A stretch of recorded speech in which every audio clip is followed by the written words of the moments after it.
ప్రార్థన చేయండి. భక్తి కలిగిన మారు మనసు పొందినటువంటి డ్రైవర్ అయితే మనకి ఇబ్బంది లేకుండా ఉంటుంది. సాధారణ పిల్లలు 16 ఏళ్ళ వయసు వచ్చేటప్పటికి ఇప్పుడు ఏం మొదలు పెడుతున్నారంటే, మన పూర్వకాలం చదువు లేని కాలంలో ఉండేది, తాగుడు మొదలు పెట్టేస్తున్నారు. ఆ చండాల బట్టలు పడిపోయి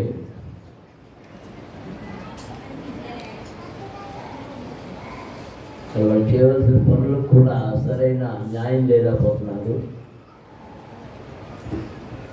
కనుక విశ్వాసి అయిన డ్రైవర్ అయితే మనకు విధేయతగాను,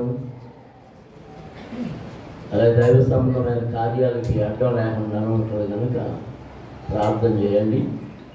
మరి డ్రైవర్ వచ్చే వరకు ఇబ్బంది.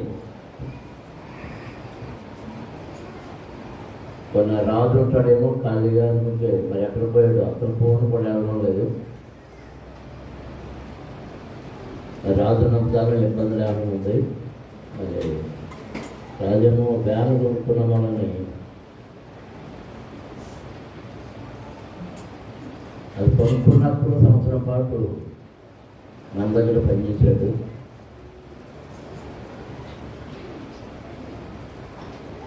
కనుక మన అవసరతల కొరకు ప్రార్థించాడు. దేవునికి స్తోత్రం. మరి నేరమ్మ గారికి జరిగిన ఆ కీడుని గురించి మనసు కలుపుతా ఉంది. కొద్ది మాటలు దేవుని వాక్యాన్ని జ్ఞాపకం చేస్తుంది. ఈరోజు చదివిన కీర్తనలో నుండే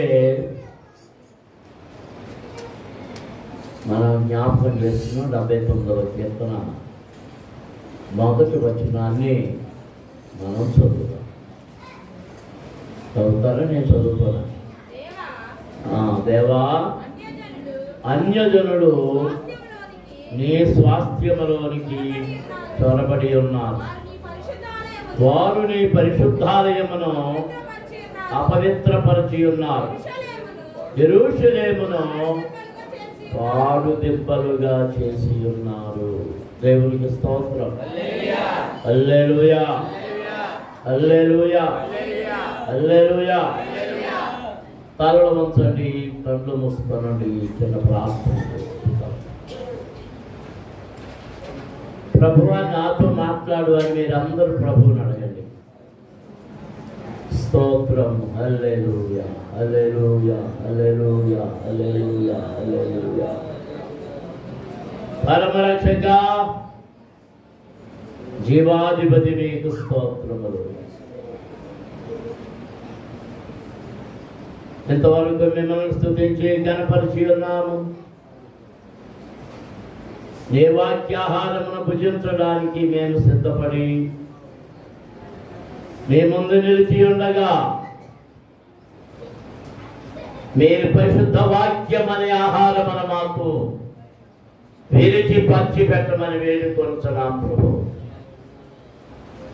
నేను అయోగ్యుడను, అజ్ఞానిని, ధర్మశాస్త్ర సంబంధమైన రహస్యములే నెరిగిన వాడను. అయినను నీ వాక్యమును, ధర్మశాస్త్రమనే ఆహారమును పంచిపెట్టుటకు మీరు విరిచి నా చేతికిచ్చారు. నేను దాన్ని పంచిపెట్టబోతుండగా మీ కృప దయచేయండి. మీరు విరిచిన రొట్టెనే నేను పంచుతాను ప్రభువా. మీ ఆత్మచేత అభిషేకించండి. నన్ను మీ సిలువ చాటును తాయండి. నా నాలుకను ముట్టండి, నా గొంతును ముట్టండి, నా శరీరమును ముట్టండి. నాలో నుండి మీ స్వరాన్ని నీ ప్రజలకు వినిపించి,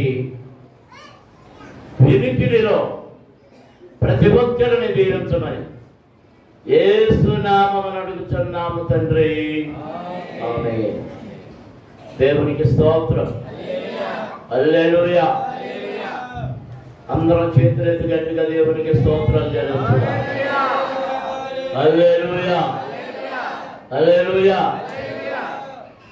ఈ 79వ కీర్తన ఎవరు వ్రాసారని ఉంది అక్కడ? ఆసాపు.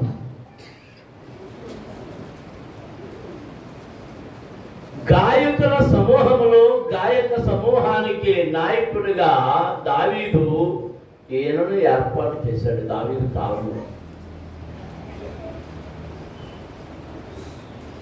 దావీదు కాలంలో మందిరం కట్టబడిందా? కట్టబడలేదు. ఇక 2 సంగతులు కనబడుతున్నాయి, అర్థమవుతుంది నాకు. దావీదు కాలంలో ఉన్న మందిరం ఎక్కడ చెప్పగలరా మీరు? మీకు తెలుసు దావీదు కాలంలో దేవుని మందిరం ఎక్కడ ఉన్నది? ఎక్కడ? అర్థమవులే. ఆ కులాను ఎక్కడ? ఏ ఊళ్ళో? ఏ ఊరు? నేను అడుగుతుంటా. చెప్పాను నేను చాలాసార్లు, దర్శనం కాదు.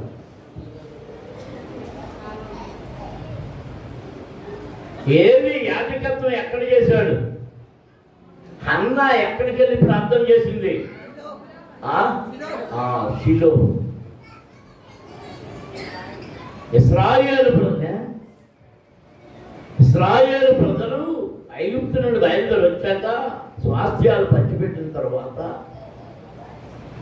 దేవునికి నివాస స్థలముగా దేవుడు షిలోహును ఎంచుకున్నాడు. షిలోహులో ఆయనకు గుడారం వేయబడింది.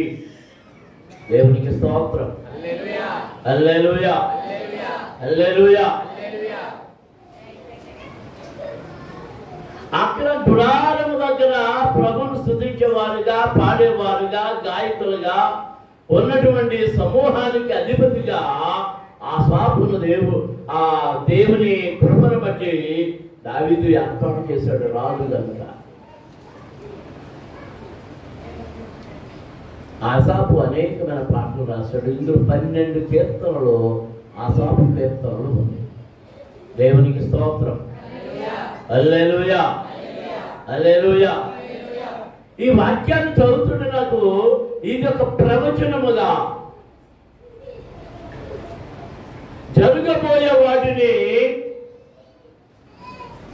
గాయకుడైన ఆసాపునకు దేవుడు తెలియజెప్పిన వాటిని అతడు పాట రూపముగా, గీతం రూపముగా, కీర్తన రూపముగా వ్రాసి పాడుతూ ఉన్నాడు.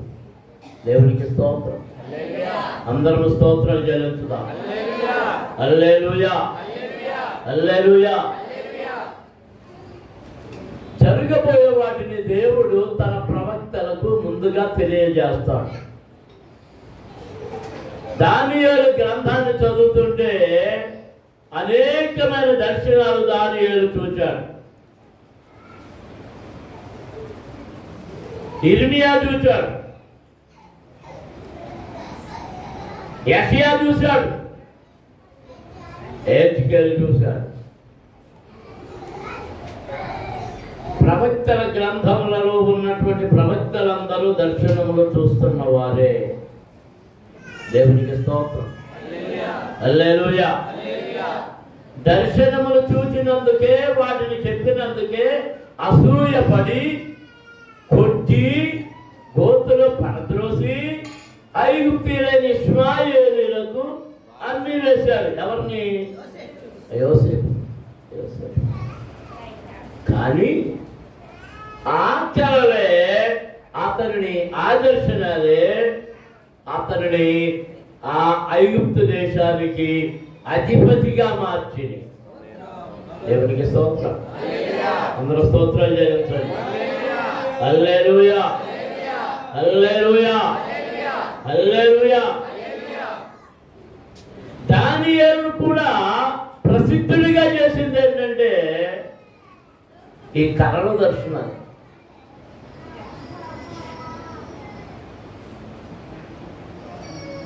బబులోను రాజు అయిన నెబుకద్నెజరు కలగన్నాడట.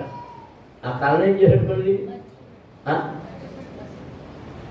అందరినీ క్యాచేసి అన్నాడు, నాకు వచ్చిన కళ ఏంటో చెప్పకపోతే మొత్తం మిమ్మల్ని, మీ ఇల్లందరినీ ఇదే నాకు ఏం కళ వచ్చింది, మీకు ఏం తెలుస్తుంది? రాత్రి నాకు కళ వచ్చింది, మెరుపు వచ్చేసింది, నాకు ఏంటి అర్థం కాలే.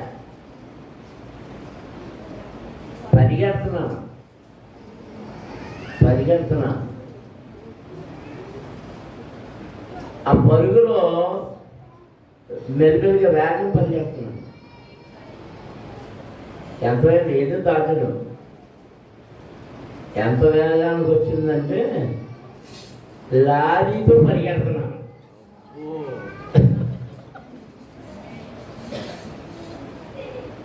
మళ్ళీ అనుకున్నాను, నేను ఇలా పరిగెడుతున్నాను, నాకు ఆయాసంగానే వస్తుందేమో అని అనుకున్నాను. ఆగిపోయింది. ఆగాను, ఆయాసం అనుకున్నాను. మెరుపు వచ్చేసింది. మెరుపు వచ్చేగానే నా గుండెగానే ఉన్న ఆయాస పడుతుందా ఏంటని లేచి కూర్చుని ఏం పరిశ్రమ చేసుకున్నాను. ఏ ఆయాసం లేదు. అప్పుడు తగిలిపోయింది. కళ, ఈ కళ నాకు గుర్తుంది. రాత్రి నాకు ఏం కళ వచ్చిందని నమ్మల్ని అడిగితే మీరు ఏమంటారు? మా పాటలు కనుక మధ్య ఏదో చెప్పిపోయింది, ఇంకా లాభం లేదు, హాస్పిటల్లో పెట్టేది. ఏ హాస్పిటల్లో పెట్టాలి? మెంటల్ హాస్పిటల్లో పెట్టాలి. ఏమడుగుతున్నాడు? ఆయనకు వచ్చిన కళ ఇక్కడ మనం చెప్పమంటున్నాడు. ఇదేం గొడవ?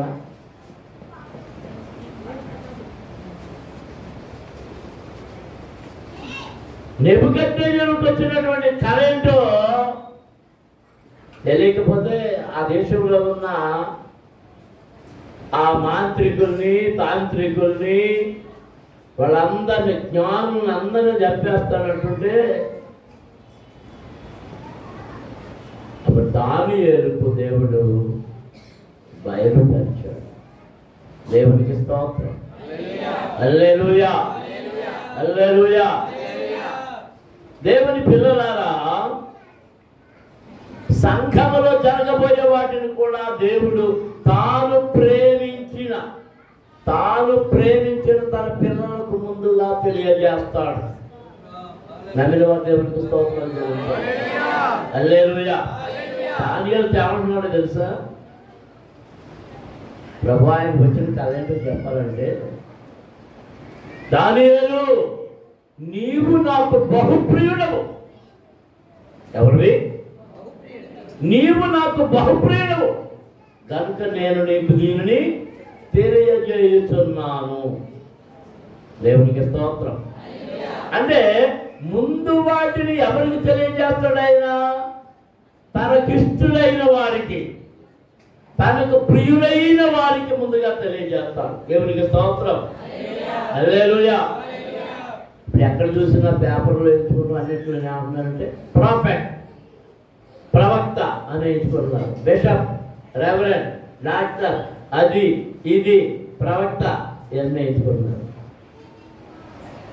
ఏంటి ప్రవచనం? ప్రవచనం చెప్పంటే ఏం ప్రవచనం చెప్తున్నారు? రేచల్ వెళ్ళిందనుకో, రేచల్ రేచల్ రేచల్, మళ్ళీ ఒకసారి కాదు, 2 సార్లు కాదు, 7 సార్లు కేకేస్తున్నారు. Rachel Rachel Rachel లెక్కెట్టుకుంటున్నట్టున్నారు.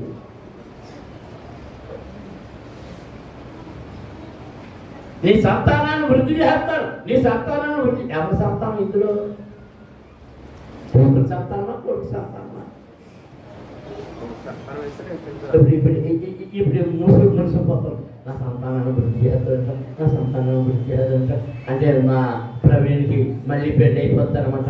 మళ్ళీ పెళ్ళి మా ప్రవీణ్కి, మళ్ళీ పెళ్ళి మా ప్రవీణ్కి, మళ్ళీ పెళ్ళి అని ఏం చెప్తుంది?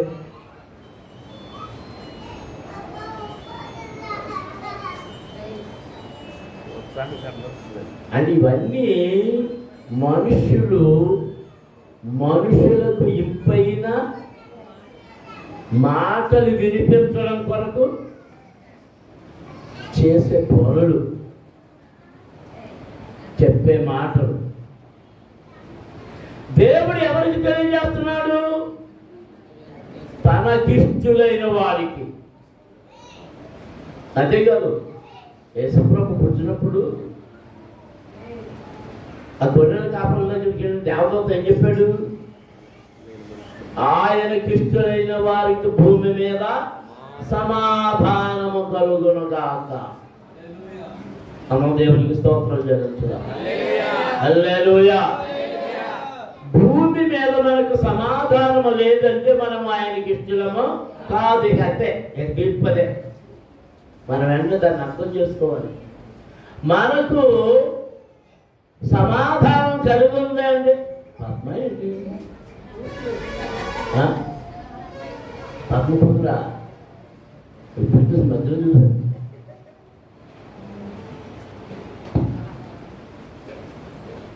భూమి మీద సమాధానం లేదంటే మనం టికెట్ చేసుకోవచ్చు. జాన్సా అవును, దేవునికి ఇష్టము కాదు అని. నువ్వు దేవునికి ఇష్టరాలివి అని అనుకోవాలంటే నువ్వు మీ అమ్మ మీద దెబ్బలాడకూడదు, మీ నాన్న మీద దెబ్బలాడకూడదు, మీ చెల్లెల మీద దెబ్బలాడకూడదు, మీ పిల్లల మీద దెబ్బలాడకూడదు, మీ ఆయనతో అసలే దెబ్బలాడకూడదు,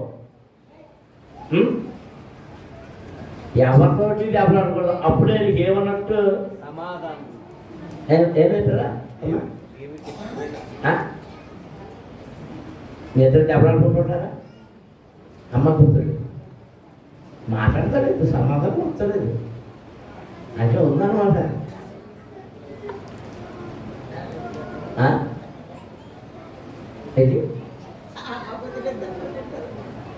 చదవమంటుంది, అక్కడి నుంచి వస్తుంది.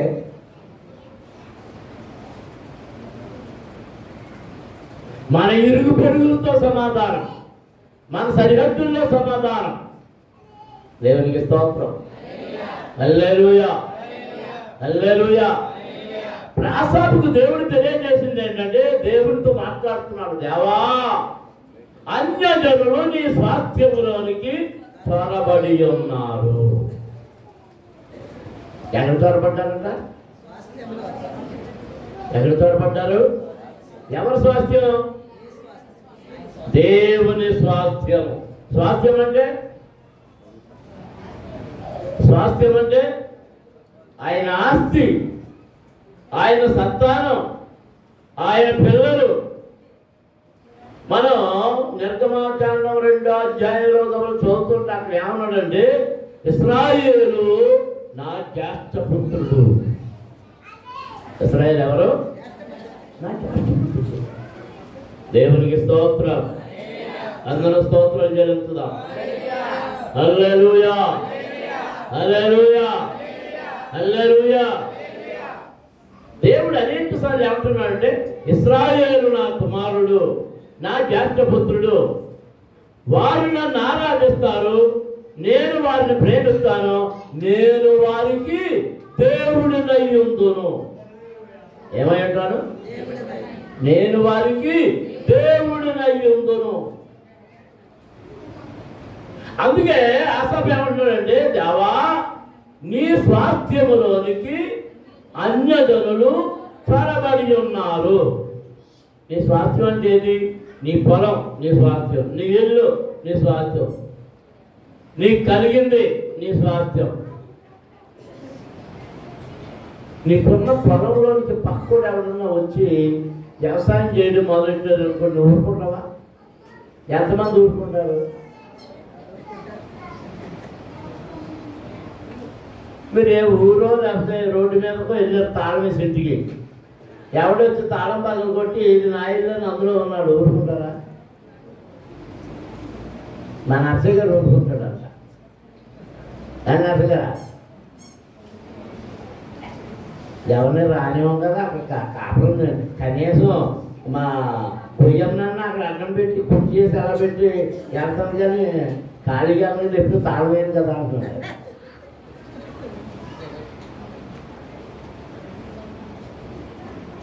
మన ఇల్లు ఎవరైనా ఆక్రమిస్తూ ఊరుకుంటామా? మన పొలమైన ఎవరైనా ఆక్రమిస్తూ ఊరుకుంటామో? ఊరుకో. దేవుని పిల్లలమైన మనము ఆయన ఆస్తి, ఆయన ఆస్తి. చూడండి, యోహాను సువార్త యోహాను సువార్త మొదటి అధ్యాయం. యోహాను గారు చక్కటి మాట చెప్తున్నాడు అక్కడ. మొదటి అధ్యాయంలో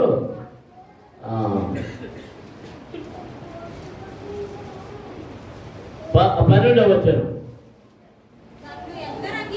తన్ను ఎందరు అంగీకరించురో వారికందరికి అనగా తన నామమునందు విశ్వాసం ఉంచిన వారికి దేవుని పిల్లలకు ఆయన అధికారము అనుగ్రహించరు. వారు దేవుని వలన పుట్టిన వారే గాని రక్తము వలనైనను శరీరాత్మల వలనైనను మనుష్యాత్మల వలనైనను పుట్టిన వారు కారు. దేవునికి స్తోత్రం. హల్లెలూయా. మనం ఎవరమాట? మనం ఎవరు చెప్పండి? దేవుని పిల్లలం. దేవుని పిల్లలం.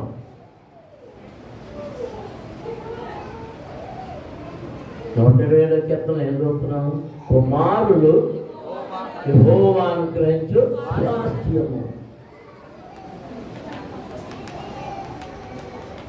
అంటే స్వాస్థ్యం తరతరాలు కొనసాగుతుంది. రాసాబు గారు ఏమని ప్రార్థన చేస్తున్నాడు? దేవా, అన్యజనులు నీ స్వాస్థ్యములోనికి చొరబడి ఉన్నారు, వారు నీ పరిశుద్ధాలయమును అపవిత్రపరిచి ఉన్నారు, యెరూషలేమును పాడు దెబ్బలుగా చేసి ఉన్నారు. దేవునికి స్తోత్రం. యెరూషలేము దేవాలయం ఇంకా కట్టబడలేదు.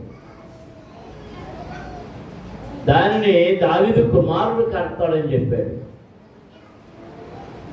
అయితే అప్పుడే ఈయన ఏం చూస్తున్నాడు? ఒక దర్శనం. ఆ మందిరము పడగొట్టబడుతుంది, యెరూషలేము పాడు దెబ్బలుగా చేయబడుతుంది. అన్యజనులు దానిలోనికి ప్రవేశిస్తారు. అన్యజనులు దానిలోనికి ప్రవేశిస్తారు. దేవునికి స్తోత్రం. అందరం స్తోత్రాలు చేస్తున్నాం. హల్లెలూయా. ఈ సంఖ్యము దేవుని స్వాస్థ్యము. ఆయన స్వరక్తమిచ్చి సంపాదించిన సంఘము, ఆయన ఆస్తి, ఆయన హక్కు. అలాంటి సంఘములోనికి ఎవరు చొరబడుతున్నారు? అన్యజనులు. అన్యజనులు చొరబడుతున్నారు. అక్రమకారులు చొరబడుతున్నారు. అన్యాయం చేసేవారు చొరబడుతున్నారు. యేసు ప్రభు కూడా ఒకసారి ఒక మాట చెప్తున్నారు.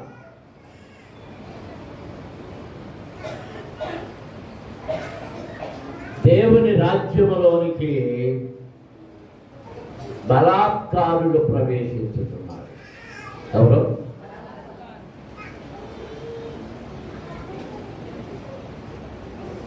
యోహాను కాలంలో ప్రవేశించేశారు.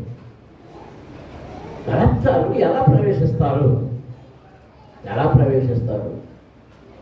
భక్తి వేషం, భక్తుల వేషం, ప్రార్థనా పరుల వేషం, సేవకుల వేషం, ఇలా రకరకాలు. మొన్న నేను ఈ యూట్యూబ్లో చూసినప్పుడు ఆ మధ్యకాలంలో హైదరాబాద్లో ఉన్న హెబ్రోన్ సంఘంలో కొన్ని తగులు జరుగుతున్న 2 గ్రూపులు అయిపోయి. ఈ మధ్యకాలం 2-3 నెలల క్రితం ఆ 2 గ్రూపులు 50 సమాధాన పడ్డారు అన్నారు. అందరూ సంతోషించారు. మరి అందరూ దర్శనం చేసుకుంటారు. పోయిన వారం మరి ఇప్పుడు ఆదివారం ఉంటుంది. ఇంకొక ఆయన పేరు వీరాచార్య ఏదో 100 మంది రౌడీలతో వెళ్ళాడంట మందిరం మీదకి. ఆ గుడికి వెళ్ళేవాడే, అందులో సభ్యుడే. దేనికోసం అంటే పెత్తనం చేయడం కోసం. దేనికోసం? వీళ్ళంతా దేనికోసం ప్రజలాడుతున్నారు? పెత్తనాల కోసం. పెత్తనాల కోసం.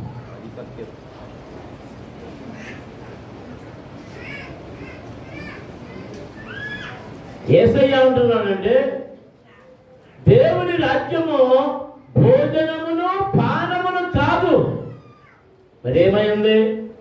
నీతియు సమాధానము. ఆయన రాజ్యం దేంతో నిండుకుని ఉంది? నీతియు సమాధానము. దేవునికి స్తోత్రం. హల్లెలూయా, హల్లెలూయా, హల్లెలూయా. యేసు ప్రభు కాలంలో మనం చూసినప్పుడు ఆయన మొదటి సూచిక క్రియ ఎక్కడ చేశారు చెప్పండి? మొదటి సూచిక క్రియ ఎక్కడ చేశారు?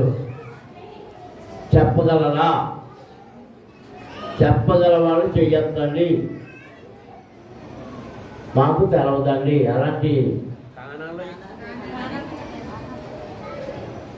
బైబిల్ సరిగ్గా చెప్తున్నాను. మరి ఏంటి అలా మౌనంగా ఉన్నారు?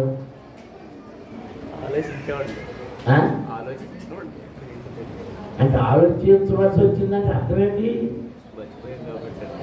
ఎందుకు మర్చిపోతున్నారు? ఇదిగో 5 రూపాయల కాగితం ఎలా ఉంటుందో మర్చిపోతావా? 10 రూపాయల కాగితం ఎలా ఉంటుందో మర్చిపోతావా? 50 రూపాయల కాగితం ఎలా ఉంటుందో మర్చిపోతావా? 100 రూపాయల కాగితం ఎలా ఉంటుందో మర్చిపోతావా? 500 కాగితం ఎలా ఉంటుందో మర్చిపోతావా? మరి ఎందుకు మర్చిపోతున్నా? ఒకసారి నాకు ఇంతకుముందు గత కాలంలో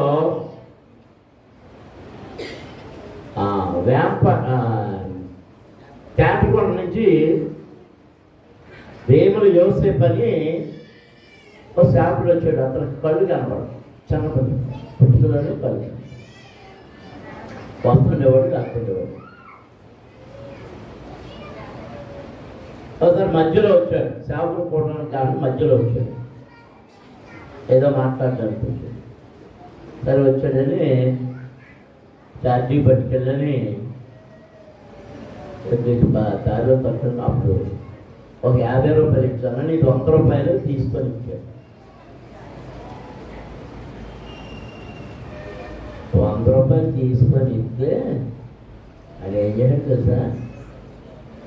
ఆ 50 రూపాయలు పట్టుకుని ఎలాగన్నాడు, ఎలాగన్నాడు, ఎలాగన్నాడు, ఎలాగన్నాడు. అయ్యారండి 50 రూపాయలు అన్నాడు.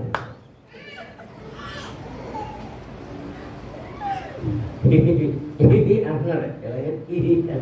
ఏమన్నా నవ్వుతున్నావే అన్న. 50 రూపాయలు ఎవడన్నాడా? అది పక్కన ఎక్కడ ఉన్నాడు, అడుగు చూడు, 100 రూపాయలు అన్నాడు. వాళ్ళు ఎక్కడనే డ్యూటీ అని ఏడు మా అన్నే మరి ఆడించడం కోసం అదే 100 రూపాయలు నా అబ్బాయి నేను చెప్తున్నాను కదా అన్నాడు. కాదు 50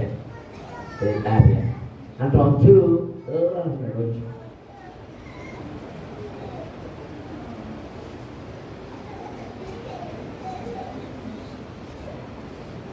ఒకవేళ మోసం చేద్దామనుకున్నా అసలు మోసపోవడం, కళ్ళున్న మనమే మోసపోవడం.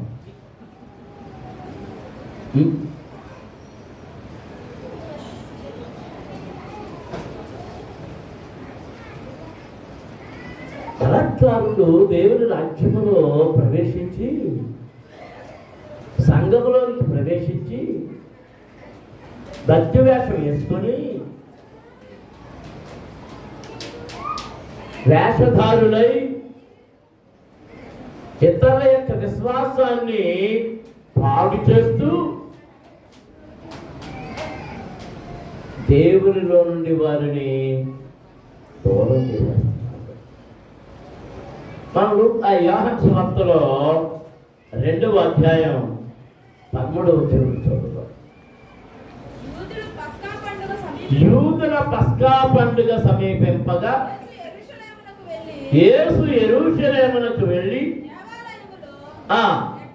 దేవాలయములో ఎడ్లను, గొర్రెలను, పావురములను అమ్మువారును, రోకలు మార్చువారును కూర్చుండుట చూచి త్రాళ్లతో కొరడాలు చేసి గొర్రెలను, ఎడ్లనన్నిటినీ దేవాలయములో నుండి తోలివేసి రోకలు మార్చు వారి రోకలు చల్లివేసి వారి బల్లలు పడద్రోసి పావురములను వారితో వీటిని ఇక్కడ నుండి తీసుకొని పండి నా తండ్రి ఇల్లు వ్యాపారపు ఇల్లుగా చేయుకుడని చెప్పాను. దేవునికి స్తోత్రం. హల్లెలూయా, హల్లెలూయా, హల్లెలూయా. ఇక మీకు అర్థమయ్యేది కొన్ని విషయాలు చెప్పాలండి. కానా పెళ్లి అయిన తర్వాత ఆయన కపెర్నహూముకు వెళ్ళి తన కుటుంబంతో కొన్ని రోజులు ఉన్న తర్వాత పస్కా పండుగ వచ్చింది కనుక యెరూషలేము పట్టణానికి వచ్చాడు. దేవాలయానికి వచ్చినప్పుడు దేవాలయంలో ఆయన కంటికి కనబడింది ఏంటంటే వ్యాపారము. ఏం కనబడింది? వ్యాపారం. తీర్థానికి కానీ గుడ్లు ఎందుకు వస్తాయి? అప్పుడు వ్యాపారం కోసం. ఇక్కడ మరి ఈ బ్యాటరీ అయిపోతుందిరా,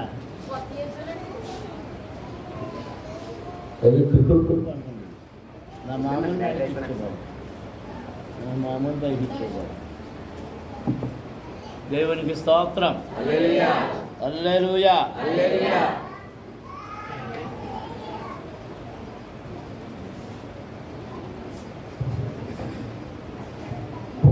ఈ పెద్ద పెద్ద పేరు పొందిన దేవాలయాలు ఉన్నాయి చూడండి. ఆ దేవాలయాలలో ఉన్న ప్రాంతంలో సాధారణంగా ఆ చుట్టూ ఏముంటాయి అంటే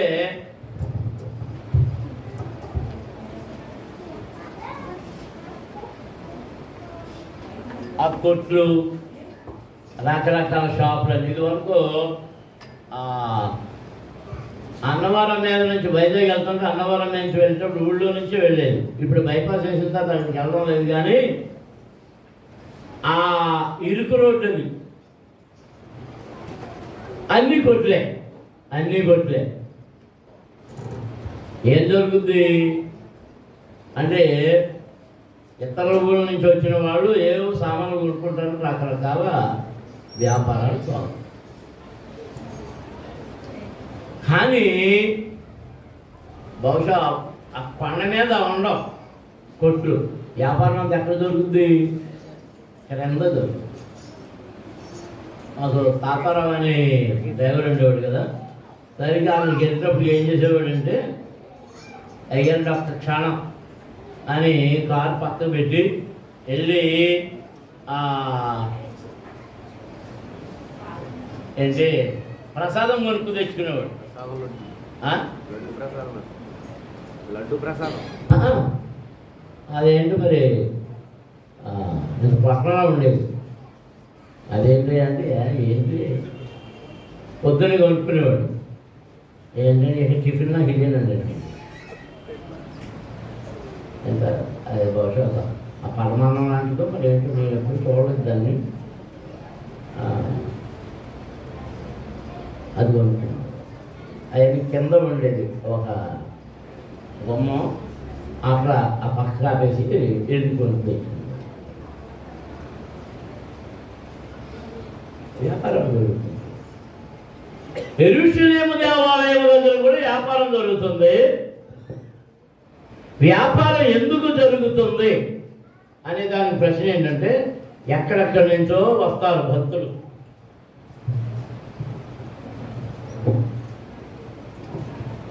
భక్తులు దూరం నుంచి వస్తారు. వారు బలి పశువుల్ని అక్కడి నుంచి మోసుకు రాలేదు. ఎడ్లు ఇవ్వాలనుకోండి అక్కడి నుంచి తోలుకు వస్తారా? మేకలు ఇవ్వాలనుకో, గొర్రెలు ఇవ్వాలనుకోండి అక్కడి నుంచి తోలుకు వస్తారా? మరి నడిచి రావాలి కదా. అని చెప్పి వాళ్ళు ఏం చేస్తారంటే వాటితో వెండో బంగారం డబ్బులు ఏదో తెచ్చుకొని రోకలు ఇక్కడ వాటిని కొనుక్కుంటారు. అందుకని ఎంఏ వాళ్ళందరూ ఎక్కడున్నారు? ఎక్కడున్నారని ఉంది. అది చాలా స్పష్టంగా ఉంది. దేవాలయములో ఎడ్లను, గొర్రెలను, పావురములను అమ్మవారును, రోకలు మార్చువారును కూర్చుండుట చూచి. మరి ఎక్కడ పడుతున్నాయి? మందిరంలోనా? మందిరం బయట. ఎక్కడ? చెప్పండి మీరు. లోపలే ఉన్నాయండి దేవాలయంలోనే ఆ? దేవాలయంలోనే ఉన్నాయండి. దేవాలయంలో అప్పుడు ఎందుకు వచ్చేసింది? మీరు తెచ్చుకుంటారు కదండి అంశం.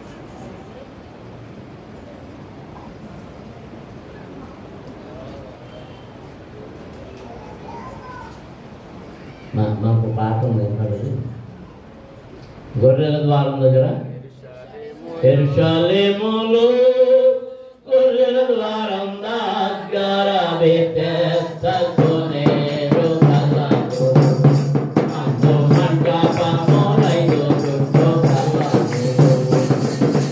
యెరూషలేములో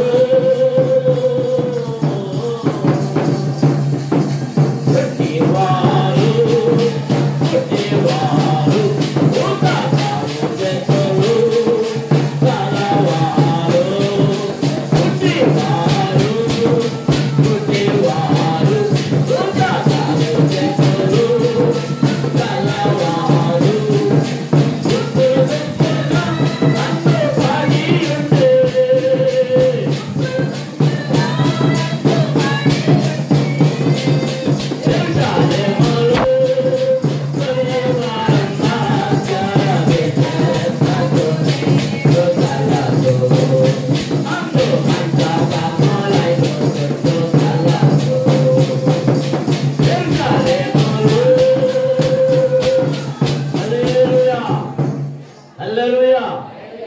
యెరూషలేములో ఏ ద్వారం ఉంది చెప్పండి? గొర్రెల ద్వారం. ఆ ద్వారం దగ్గర అమ్మబడతాయి గొర్రెలన్నీ ఈ ద్వారంలో నుంచి రావాలి. పశువులు, ఈ పశువులన్నీ గొర్రెల ద్వారం ఎందుకు పేరు పెట్టబడుతుంది? అక్కడ 3 రకాలైనటువంటి బలులు, ఎడ్లు, గొర్రెలు, పావులు. ఎడ్లు ఎవరు అర్పించగలరంటే బాగా ధనవంతులు, శ్రీమంతులు, అవి ఎక్కువ ఖరీదైంది. కొంచెం మధ్య తరగతి వాడు ఏం అర్పించగలడు? గొర్రెలు. గొర్రెలు కలిగిన వాడు గొర్రెలు చేస్తారు, ఎడ్లు కలిగిన వాడు ఎడ్లు చేస్తారు. పేదవాడు ఉన్నాడు చూసారా, ఆ పేదవాడికి ఇచ్చినటువంటి సౌలభ్యం ఏంటంటే గొవ్వల జత కానీ పావురముల జత కానీ. ఇప్పుడు చెప్పండి, మీకు ఏదైనా జ్ఞాపకం ఉందా? యేసు ప్రభు పుట్టినప్పుడు ఆయన యెరూషలేము దేవాలయానికి తీసుకెళ్ళినప్పుడు ఏమి బలిచ్చారు? గొవ్వల జత. అంటే పేదోడా ధనవంతుడా?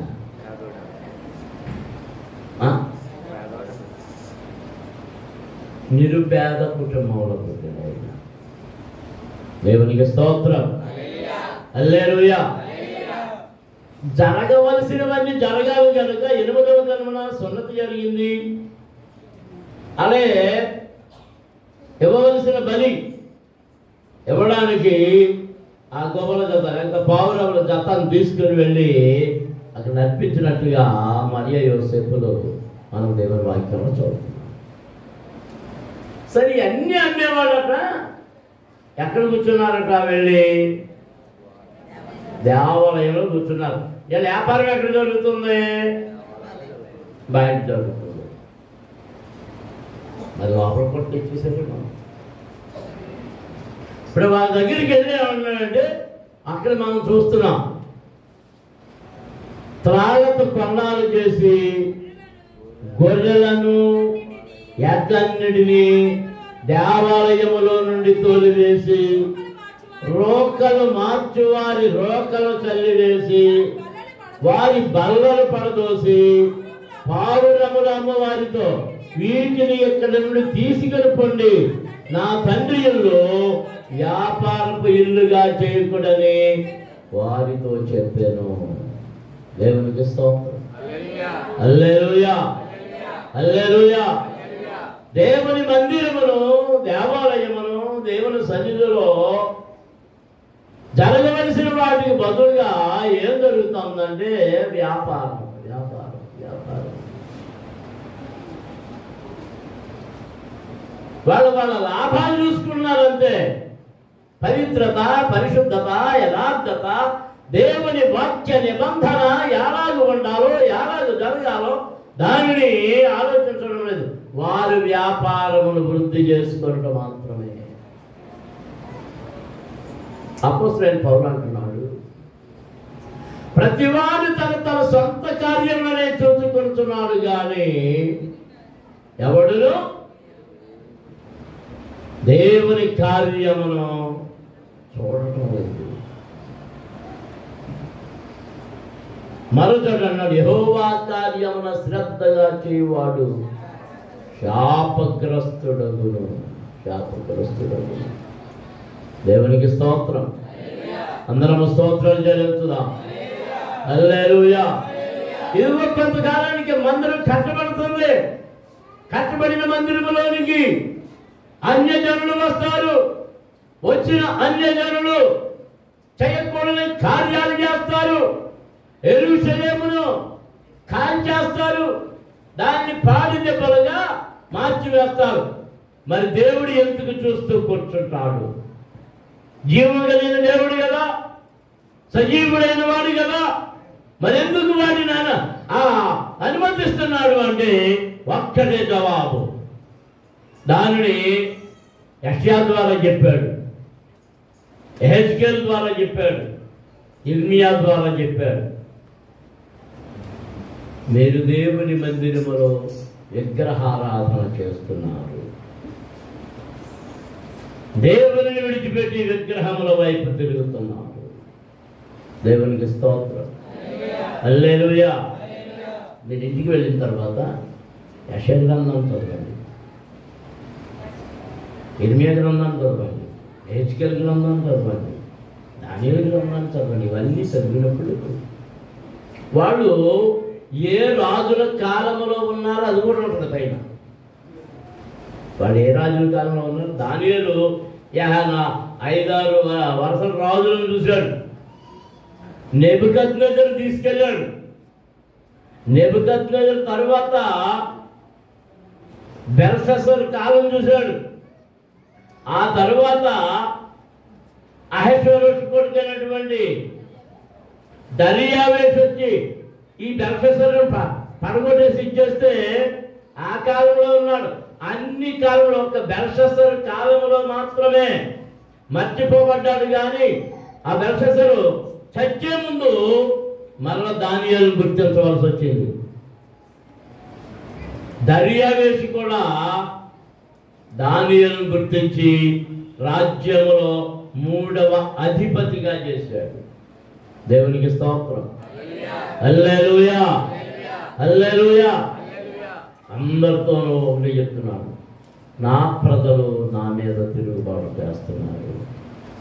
నా స్వాస్థ్యమై ఉన్న నా ప్రజలు నా మీద తిరుగుబాటు చేసి నన్ను విడిచి దేవుళ్ళు కాని దేవుడు కాని విగ్రహముల వైపు, కొయ్య బొమ్మల వైపు, ఇత్తడి బొమ్మల వైపు, బంగారు బొమ్మల వైపు, వెండి బొమ్మల వైపు, మట్టి బొమ్మల వైపు వారు తిరుగుతున్నారు.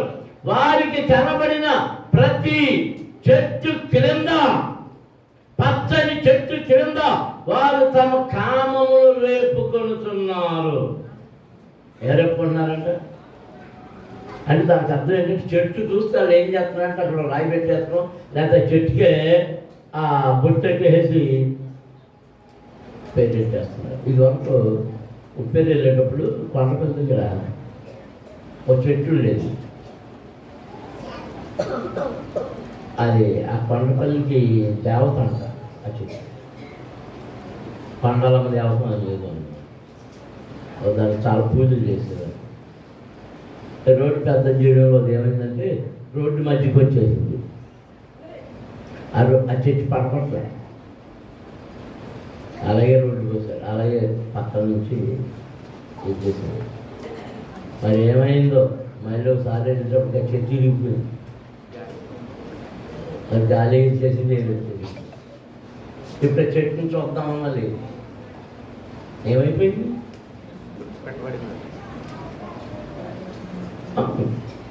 మానవులు కల్పించుకున్న దేవతలు దేవుడు. సొలొమోనే దేవాలయం కట్టిన సొలొమోనే భార్యల యొక్క మాటలు విని ఎందులో పడిపోయాడు? విగ్రహారాధనలో. దేవుని పిల్లలారా, మనము దేవుని దీవెనలను సంపూర్ణముగా పొందలేకపోవడానికి కారణం దేవుని విడిచి, దేవుని మార్గము విడిచి త్రోవ తప్పి తిరగడము వలననే. దేని వలన చెప్పండి? ఏ త్రోవకి వెళ్తున్నాం? ఆయన మన ముందు 2 మార్గములు వచ్చాడు. ఒకటి జీవ మార్గము, రెండవది మరణ మార్గం. జీవ మార్గము ఇరుకు మార్గం, జీవ మార్గము కఠినమైన మార్గం. జీవ మార్గములో ఎత్తు పల్లాలు ఉంటాయి, జీవ మార్గములో శ్రమలు ఉంటాయి, జీవ మార్గములో కష్టాలు ఉంటాయి, ఆకలి ఉంటుంది, దప్పిక ఉంటుంది, రకరకాల ఇబ్బందులు ఉంటాయి, నిందలు ఉంటాయి, వేదనలు ఉంటాయి, శోధనలు ఉంటాయి. అందుకే ప్రభు ఏమన్నాడంటే, మీరు ఇరుకు మార్గమున ప్రవేశింప పోరాడుడి.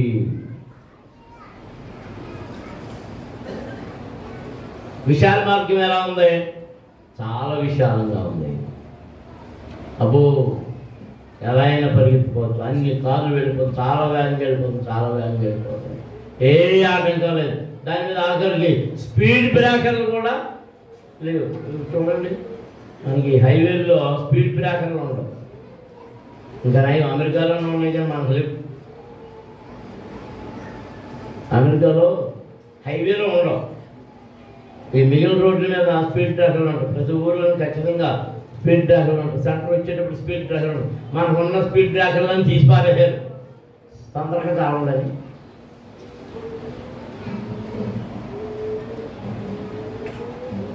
అంటే స్పీడ్ బ్రేకర్ అంటే వేగాన్ని తగ్గించుకొని నియంత్రించుకొని వెళ్ళు అని హెచ్చరిక. అలాంటి స్పీడ్ బ్రేకర్లు ఉంటాయి, ఊబులు ఉంటాయి. ఏ మార్గంలో? అవన్నీ జయించుకొని మనం దాటి వెళితే జీవ మార్గం అయ్యేది. ఎవరిని చూస్తామంటే ధవళ సింహాసనం మీద ఆసీనుడై ఉన్న మన తండ్రిని చూడగలం. దేవునికి స్తోత్రం. అందరూ స్తోత్రం చెల్లించుదాం. హల్లెలూయా, హల్లెలూయా. ప్రపంచమంతలోనూ అత్యధికంగా ప్రింట్ అయ్యి అమ్ముడిపోయిన పుస్తకం ఏంటో తెలుసా? బైబిల్ గ్రంథం. చెప్పండి, బైబిల్ గ్రంథం. అన్ని భాషల్లోకి తర్జుమా చేయగలరు. లిపి లేని భాషల్లో కూడా వాళ్ళ భాషతోటి ఉన్న లిపి అందుబాటులో. ఇప్పుడు కోయ భాష ఉందా? ఆ భాషకి లిపి లేదు, కానీ ఆ మాటలతో మన తెలుగు వచ్చేసి వాళ్ళకి ఇస్తున్నారు. దాని తర్వాత మరొక పుస్తకం ఉంది, ప్రముఖమైన పుస్తకం. పేరు చెప్పగలరా మీరు? బైబిల్ తర్వాత అత్యధికంగా అమ్ముడవుతున్న పుస్తకం యాత్రికుని ప్రయాణం. ఏం పేరు? యాత్రికుని ప్రయాణం. జాన్ బనియన్ అని ఆయన రాసిన. మా ఇంట్లో 2-3 ఉంటాయి పుస్తకాలు. నేను చిన్నప్పుడు ఎప్పుడో చదివాను. మళ్ళీ అప్పుడు చదవాలనుకున్నా కూడా 4 పేజీలు చదివాను, మళ్ళీ మర్చిపోతాను. బైబిల్ తర్వాత చదవదగిన నిజ క్రైస్తవుడు ఎదుర్కొనేటువంటి శ్రమలు, కష్టాలు, ఎలాంటి ఇబ్బందులు ఉంటాయో, సాతానుడు ఎలా వేధిస్తాడో ఆ పుస్తకం ఒక చరిత్రలాగా ఆ జాన్ బనియన్ గారు ఆయన దర్శనం చూసే రాసినట్టు. ఆయన పేరు జాన్ బనియన్.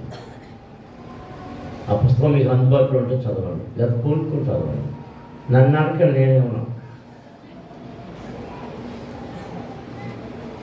అలాగే ముందు చదవండి, మళ్ళీ నాకు ఇవ్వండి అని 19 రోజులు పుస్తకాలు ఇచ్చాను. మళ్ళీ నాకు ఇంటికి చేరలే.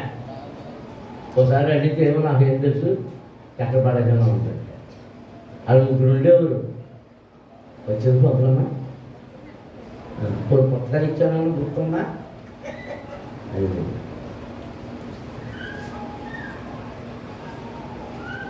నేను మర్చిపోయానా? నాకు మర్చిపోయి కానీ ఇది మర్చిపోవాలి.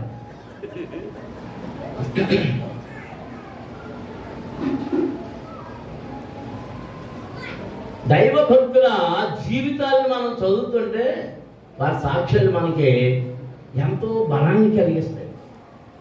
దేవునికి స్తోత్రం. హల్లెలూయా. ఆసపు మన దేవునితో చెప్తున్నాడు, ప్రభువా నీ పరిశుద్ధ స్థలములో ఎవరు అడుగు పెట్టారు?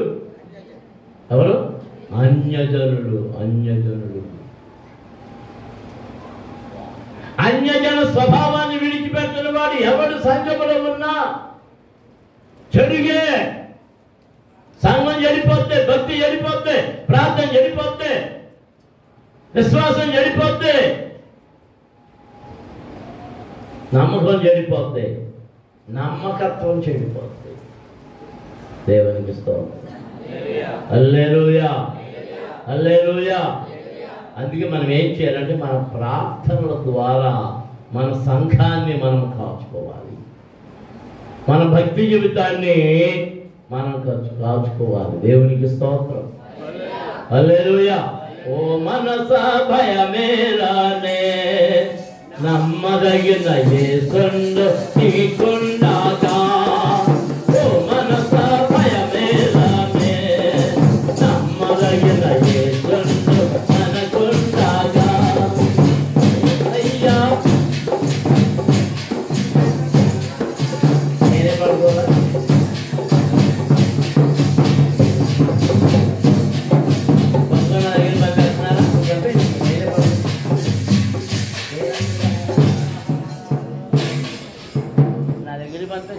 ఏం పాడుకుంటున్నా? ఏది పాట మారిపోయింది. 40 ఇది 10 పాటలకు వచ్చింది. ఓ మనస భయమేలానే నమ్మదగిన యేసుండు నీకుండగా. ఓ మనస భయమేలానే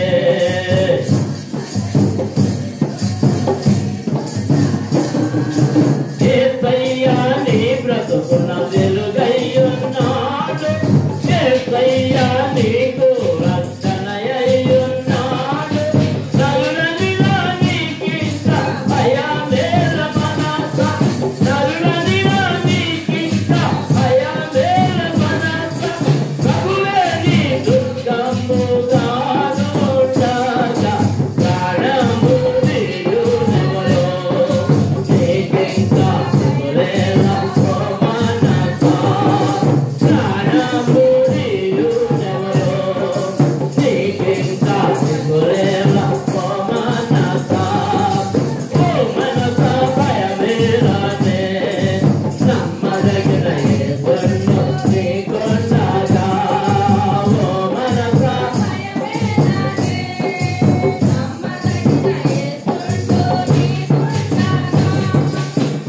అపకారములెన్నో నీకు సంపాదింప. అపవాదములెన్నో నీపై మోపబడెను. అపకారములెన్నో నీకు సంపాదింప. అపవాదములెన్నో నీపై మోపబడెను. అపవాది శత్రువులు నిన్నావరింప. అపవాది శత్రువులు నిన్నావరింప. ఆ ప్రభుని మార్గములో నీవు నడువ. ప్రాణము తీయునెవరో. నీకింకా దిగులేలా ఓ మనస.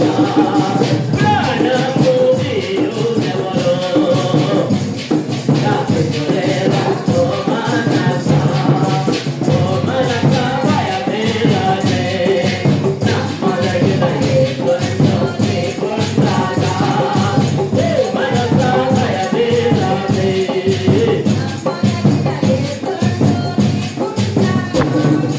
నీ భక్తి జీవితము పాడగునని భయమా. శోధనలు పడుదునేమోయని భయమా. నీ భక్తి జీవితము పాడగునని భయమా.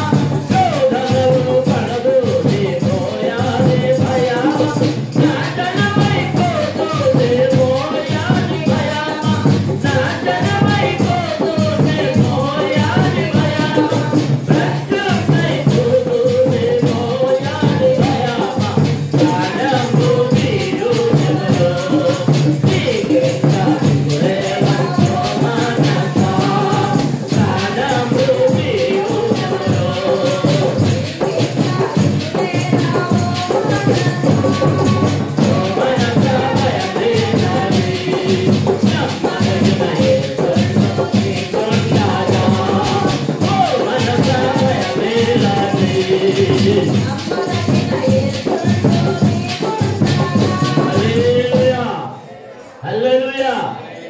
ఈ పాటలతో మాకు పని లేదండి. ఇప్పుడు మాకేమైనా భక్తా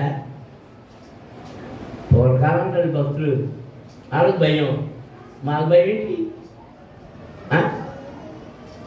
మా భయం ఏంటి? మా పాడాలకు పని ఏంటి? అంతేనా? రాసిన ఆయన మనసు ఎంత భయపడుతుందో కదా, తన భక్తి జీవితం పాడైపోద్దని. భక్తిని పాడు చేసేవాళ్ళు ఉన్నారు, ప్రార్థనా జీవితాన్ని పాడు చేసేవాళ్ళు ఉన్నారు. పాడనేలా పాడే నీకు షుగర్ కదా, నీకు అది కదా, నీకు ఇది కదా. నువ్వు పడతావు. ఇప్పుడు తింటం మానేస్తే చాలా ప్రమాదం. తర్వాత చేతిలే 40 ఏళ్ళు దాటాకేమో ఇంకప్పుడు ఏం చేస్తా? ఇంకా బ్రేక్ పరికరం అండి. ఏం పాటు చేస్తారు చెప్పండి? ఏం పాటు చేస్తారు? భక్తి జీవితం, సేవా జీవితం, సాక్ష్యపు జీవితం, విశ్వాస జీవితం. పాడు చేసేవాళ్ళు సాతానుడు ఎవరినో ప్రేరేపిస్తాడు, వాళ్ళు దూరతాడు, వాళ్ళు వచ్చి దగ్గర గోపుతూ ఉంటారు.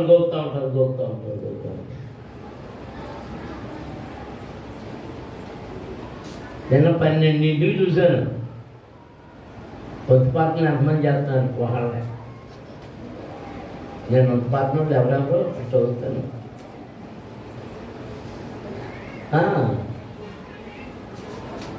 ఏ పార్ట్నర్ అంటే అప్పుడు దిగుతున్నారు ఒకడు.